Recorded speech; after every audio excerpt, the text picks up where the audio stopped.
refreshing kind of day. What is up, Gato Squad? Welcome back to the channel. Hope you're all having a wonderful day. I'm okay. A little tired from yesterday's event. Now, first I want to thank you guys for joining me yesterday at New Jersey Motorsports Park. I was streaming live. For whatever reason, the stream quality wasn't as good. I don't know if it was a cell phone tower issue or whatever the case may be, but I'm going to be looking into it. We'll be doing another live stream this coming Monday, actually, at Pocono. I'm taking the Type R back out again and see what's going on with it. So, with that said, let's get right on to the topic at hand and the fact that the Type R is broken. So, what's going on with the Type R? Let's go take a look. Now, as you guys saw yesterday, the Type R was, like I said, incredible at the track. Really good car. But at the end of it, it threw a code. And when you first saw it, it came up as an emissions code. Let's take a look at the footage.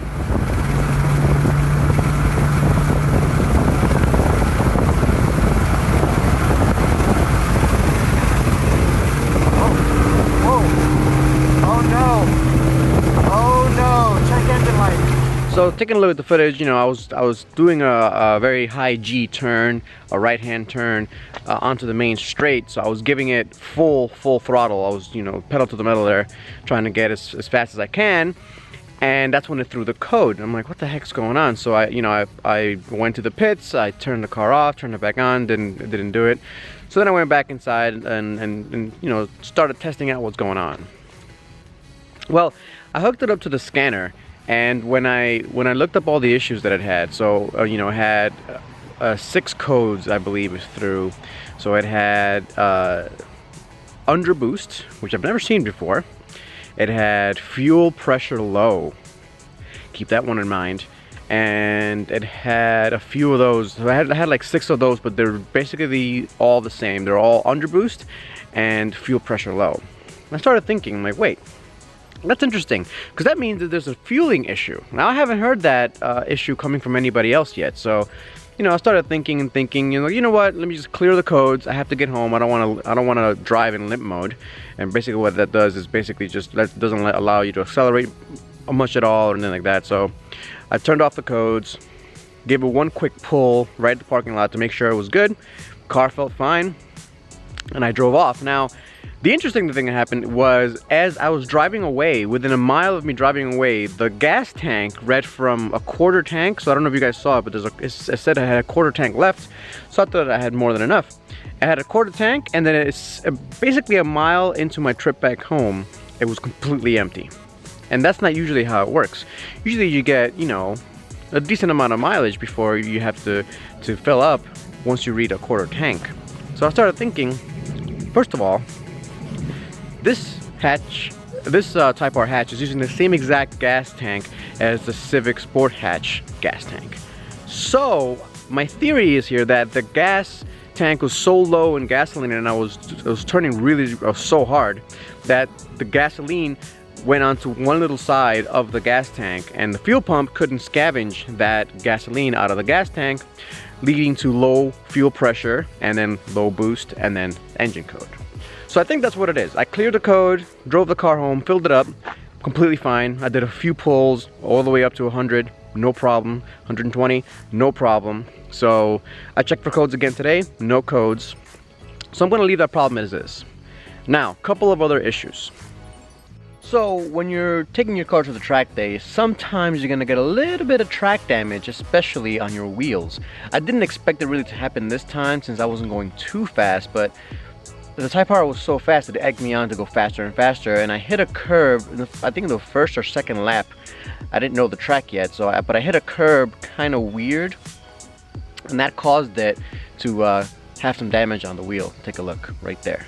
So I have some curb rash on these wheels, but that's okay because these wheels are track dedicated wheels for me. So I'm going to be using these at the track. I'm going to be putting R compound tires if I find them for this.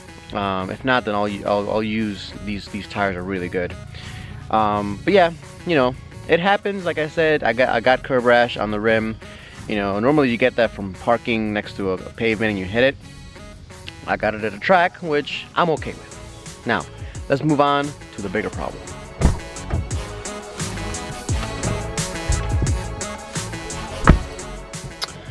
So, the main problem.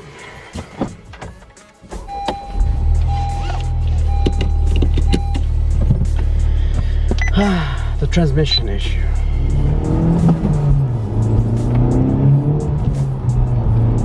So before we get to that, in case you haven't noticed, it's raining again today. It basically rains here 3 to 4 days a week. I'm getting tired of it.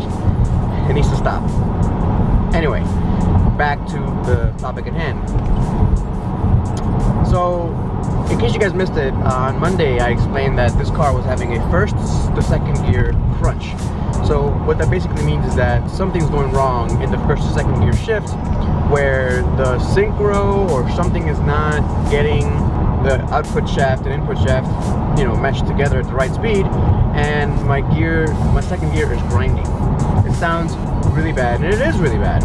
If you get enough of that, your second gear will no longer be functioning. It won't work. That's that second gear problem I was talking to you guys about. You could either be locked out of it completely, you could lose it completely, I don't know. And I have a couple of ideas of what it could be. It could be that there's a clutch delay valve. I'm not sure if this car has it. I think it does. But if it has it, it could be that. It could just be a faulty transmission. You know, it happens. It's a very low badge number 177. It could be it. It could also be just a faulty shifting fork. And what that would cause is, you know, when I put it into second, it's kind of, you know, it's as if I'm kind of not putting it right in where it's supposed to go. So it kind of crunches because of that, maybe? I don't know. I really don't know. So I hope we can get it fixed. This is the we're on our way to the Honda dealership, so we'll figure out what's going on.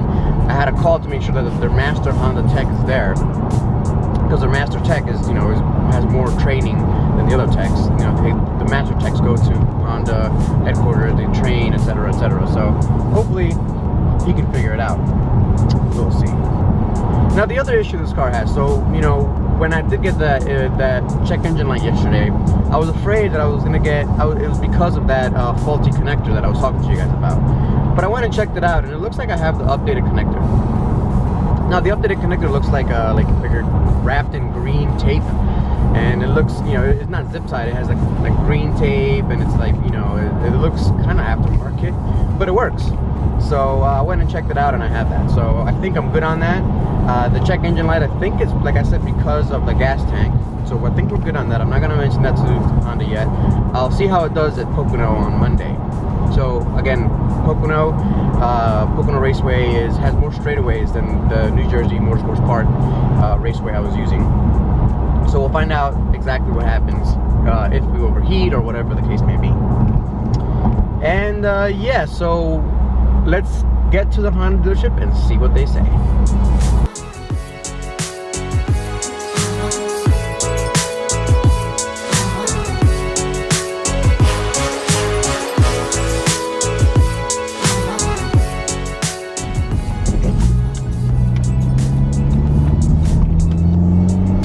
Okay, so I just finished up with Honda. Really awesome people again. Dealt with everybody. They're really nice. The guy I dealt with named Josh. He's the master tech. Really nice guy. Really awesome guy. He drove the car. He didn't want to be on camera. Completely understandable. No big deal. But when he was driving it around, it didn't cause a problem. Obviously, whenever you get the tech inside the car behaves just fine. Well, we changed drivers, and because I've noticed that the 5th to 4th gear lockout, that problem, only happens at very low speeds. And it was hard to kind of explain exactly how it happens. So we switched drivers, and I was driving, and around 30 miles an hour, I downshifted 5th to 4th. And that's when you get locked out of 4th gear. I don't know why. It just locks you out. And he saw it. You know, it wasn't, you know, I wasn't misshifting or whatever it is. You know, I demonstrated to him like 3 or 4 times. So he's gonna call American Honda over that. The 1st to 2nd gear crunch never happened. It's a 70-degree day, so it's, you know, it's cooler, it's raining. I think whenever it's really, really hot outside, like over 90 degrees Fahrenheit, that the 1st to 2nd gear crunch happens more often than when it's colder out. So, you know, I drove the car up and down, trying to heat it up, but during these colder temperatures, no problems. So, you know, he trusts me, he believes me, so he's gonna call American Honda, have them probably send out a field tech, check out the car. In the meantime, I'm gonna keep obviously the Type R myself and keep using it. So we'll see what happens. We'll see how it goes. And yeah, so a couple of other things I thought about while I was driving the car. So the 5th and 4th lockout, I already talked to you guys about lower speeds.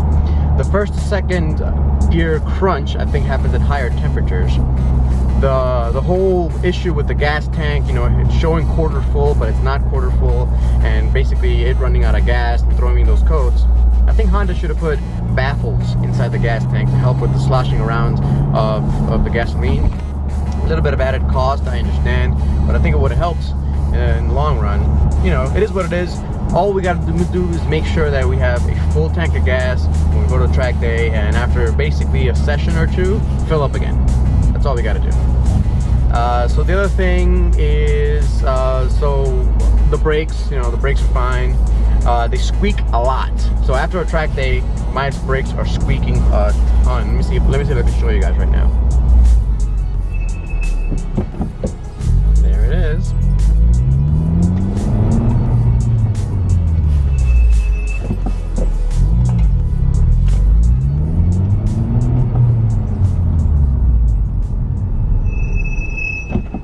That's the squeak. That's completely normal. No big deal at all. That's what happens with, you know, basically track-oriented pads. You get squeaks, just like that. So that's really it. I think we're gonna get this transmission fixed. We'll see what Honda does and says. I hope it doesn't mean that there's a long-term problem for these transmissions. I've heard that the SI guys have a lot of issues with their synchros going bad. I hope the Type R is not that kind of transmission. I hope that Honda did a good job on them. I have no reason to believe they didn't. This car is incredible in every way. The track that you guys saw, that it was amazing. On a side note, actually, I told Josh that, you know, I did do a track day with this yesterday. He didn't care. You know, it's Honda covers this on the warranty. You know, I'm not competing with it. I'm not in competition with anything. You know, I'm not using this car as a race car. It was you know, a track day is a driving event where you learn how to drive better. That's all it is. And this car should be more than able to handle it, and it did for the most part. Anyway, so thanks for watching, guys. As always, if you haven't yet subscribed, please do, and I'll catch you guys next time. Peace out.